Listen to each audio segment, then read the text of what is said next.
from New York, Late Night Show with Mike Siddiqui.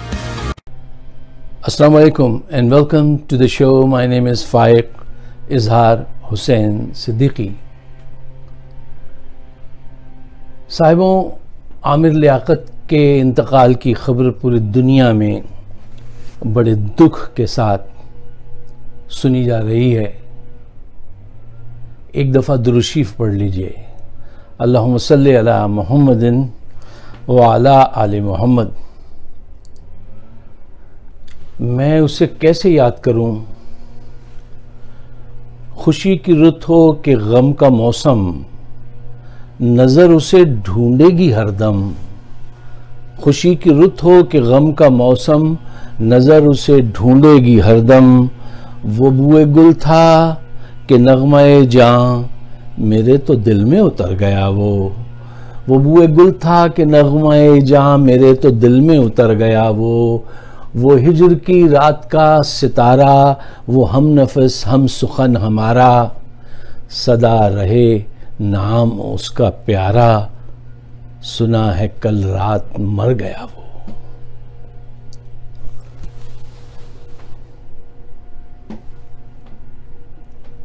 देखिए, मौत तो बरहक है,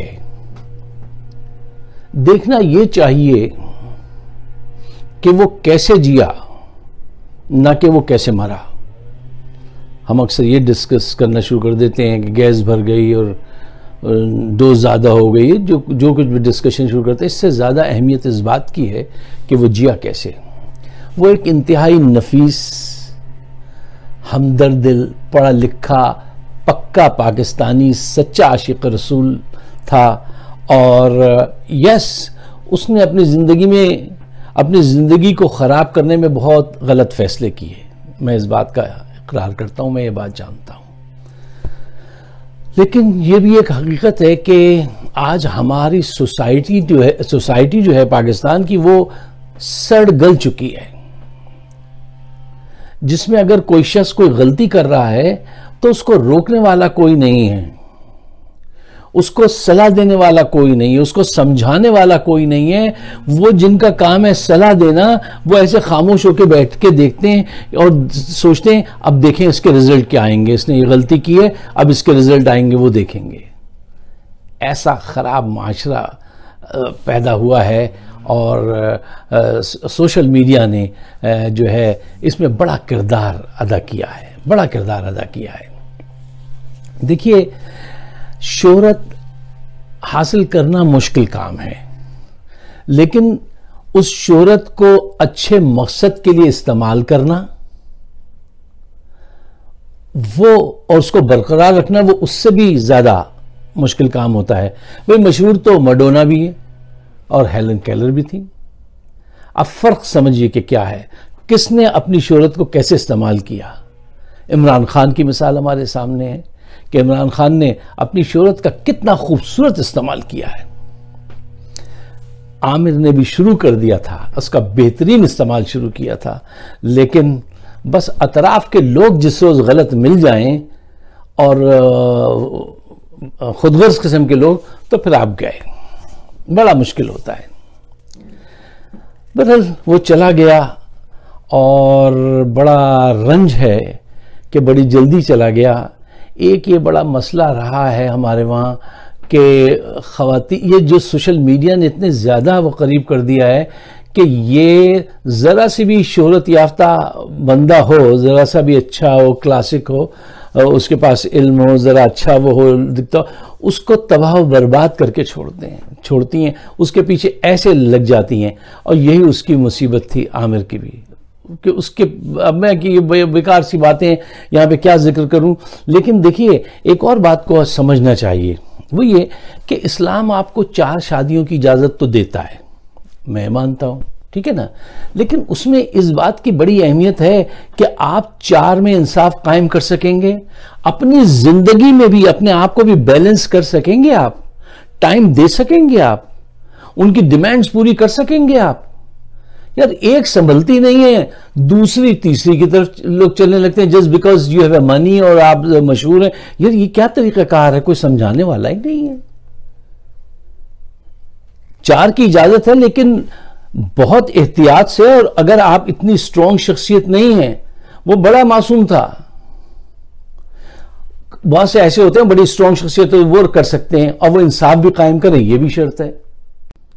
देखिए, शोहरत की एक बड़ी खूबी ये होती है कि आप दूसरों की मदद करने के काबिल हो जाते हैं और बहुत तरीक़ों से आप मदद करते हैं। आमिर ने लोगों की मदद करने का सलीका टीवी स्क्रीन के जरिए सिखाया, जो आज उसकी बख्शिश का सबब बनेगा।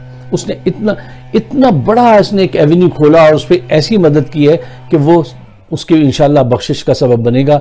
वो जिस महफिल में भी बैठता था 4 चांद लगा देता था। खलंडरा तो था वो, और यारों का यार था, और इसमें उसको चाहिए था कि अपने आप को रोकता। देखिए, उम्र बढ़ने के साथ जो है ना, जहन, हत्ता कि आपके कपड़े, उनका कलर, आपका अंदाज, हर चीज को बदल जाना चाहिए। और फिर अगर आप इतने शोहरत याफ्ता हो तो फिर तो आपको तो एक एक कदम फूक फूक के रखना चाहिए। उससे बहुत सारी गलतियां हुई, लेकिन कुछ गलतियां ऐसी थी कि उन्होंने उसकी डायरेक्शन बदल दी। उसको कोई समझाने वाला ही नहीं था ऐसा उसके इर्द गिर्द में। एक दिन मैंने उसको देखा एक टीवी पे, मैं शॉक हो गया कि वो एक डांस कहलाता है पाकिस्तान में, नागन डांस, वो कर रहा है। मैंने अपना सर पकड़ लिया, मैंने कहा इसको जी चाह रहा है फोन करके आदमी इतनी सुनाए कि ये क्या कर रहे हो तुम, ये कर क्या रहे हो तुम, तुम्हारा क्या इमेज है और ये काम तुम क्या कर रहे हो, जमीन पे लेटे हो नागन बन रहे हो। खुदा की पनाह, कोई एक आदमी नहीं था जो, अब वो जो तालियां बजा रहे थे, जो मजे ले रहे थे, ठीक है ना, किसी ने शर्त रखी होगी, उसने कहा होगा आओ शर्त पूरी करें। यार ये अब वो वक्त थोड़ी है। अच्छा, आखिरी बात जो मैं आपके सामने रखना चाहता हूं, एक तो उसकी बख्शिश में ये जो उसने काम की है वो, दूसरा उसका आशिक रसूल होना, और तीसरी एक चीज जो मेरे दिल पे बड़ी उसकी तसल्ली का बायस बनती थी, वो इतना पेट्रियोटिक था और इतना टैलेंटेड था। जब भारत की तरफ से कोई प्रोपेगेंडा मुहिम होती थी और उसके जवाब में अगर आमिर लियाकत बातचीत शुरू कर दे, तो बस मैं एक दिन टीवी देख रहा था तो मेरे दिल पे तसल्ली आ जाती थी कि अच्छा आमिर आ गया। वो पूरे हिंदुस्तान पे बारी होता था, एक बंदा पूरे हिंदुस्तानी मीडिया को वो हर तरफ से खिलाता था। उसको ये सलाहियत अल्लाह ताला ने दी कम्युनिकेशन की सलाहियत को आप थोड़ा सा शार्प तो कर सकते हैं, लेकिन बहुत ज्यादा नहीं। इस बॉन्ड चीज होती है विद इन यू, वो होती है आप में, वो उसमें थी। और उसको पता था कि कहां पे अगर हमें हमारी तरफ से गलती है तो उसको एक्सप्रेशन से कंट्रोल करेगा, कहां पे उसको मिसाल देनी है, कहां पे उसको फास्ट जाना है, रिदम एंड राइम, वो डिबेट्स की सारी चीजें समझता था। और पाकिस्तान ने इतना बड़ा खिलाड़ी आज हमने खो दिया, इतना बड़ा खिलाड़ी कि इसको पाकिस्तान की सारी एजेंसीज भी समझती थी कि यार अगर ये ऑन स्क्रीन आ गया ना तो फिर ये उड़ा के रख देगा, और वो ऐसा करता था। अब बहुत सारी बातें जो अब उनका जिक्र क्या करना, उसकी महरूमियों का, उसके साथ होने वाली जातियों का, उसके साथ होने वाले तासुब का, और बहुत सारी उसकी अपनी गलतियों का, अब ये मौका नहीं है। उसके लिए दुआ करते हैं। लेकिन मैं ये बात आपसे कहता हूँ, आमिर लियाकत जैसा टैलेंट दोबारा बहुत मुश्किल से मिलेगा। इतना पेट्रियोटिक शख्स बहुत मुश्किल से मिलेगा। और उसने अपने आप को कंट्रोल नहीं किया। देखिए, जहन को कंट्रोल करना ही तो सब कुछ है। ये दिल की ख्वाहिशात जो हैं, यही तो कंट्रोल करना की अहमियत है। अगर आप इनको नहीं कंट्रोल कर पाएंगे तो फिर आपकी गाड़ी जो है वो जिगजैग चलेगी और आपको नुकसान पहुंचाएगी। आमिर ने टीवी पे आके एक नया स्टाइल दिया, पढ़े लिखे लोगों का वो चेहरा था, वो सजीला बाका जवान था, और हमारी पाकिस्तानी एक नई तहजीब जो डेवलप हुई है वो उसका नुमाइंदा था, जिसमें पिछली तहजीब के भी कुछ आसार थे। और वो बहुत खूबसूरत शख्सियत का मालिक था। और ये तीसरी शादी उसको बिल्कुल रास नहीं आई। अब किसी की शादी पे क्या कहना, लेकिन अफसोस बहुत गहरा है कि तेरी गली तक तो हमने देखा, फिर न जाने किधर गया वो मैं कदे को जगाने वाला, वो रातों की नींदें उड़ाने वाला। ये क्या उसके जी में आई कि शाम होते ही घर गया वो। उसको अपनी दुआओं में हमेशा याद रखिएगा। अगर मेरी बात आपके दिल की बात है तो इसको शेयर ज़रूर कीजिएगा। आप सबका बहुत बहुत शुक्रिया।